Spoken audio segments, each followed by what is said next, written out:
Nagsagawa naman ng committee hearing ang Sangguniang Panlungsod ng Kawayan kaugnay sa isang panukalang ordinansa na nag-uutos sa mga construction activities sa lungsod na gumamit lamang ng mga light equipment.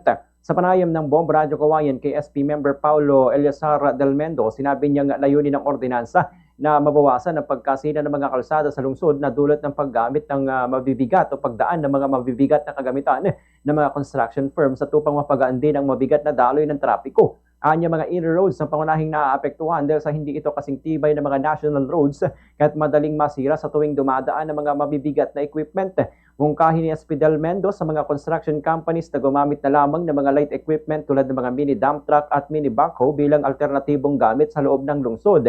Sa kasalukuyan, nasa ikalawang pagbasa pa lamang ang nasabing ordinansa at inaasahang tatalakayin pa ito ng konseho sa mga susunod na pagdinig. Paunahin na ang mga parusang ipapataw sa mga lalabag. Ganito ang bahagi ng pahayag ni SP member Paulo Eliazar del Mendo. Kasi somehow nagko-contribute doon sa congestion, sa traffic, kasi masyadong malaki yung equipment na ginagamit na pwede naman mas maliit sana, naharangan yung kalsada. Ngayon mahirapan yung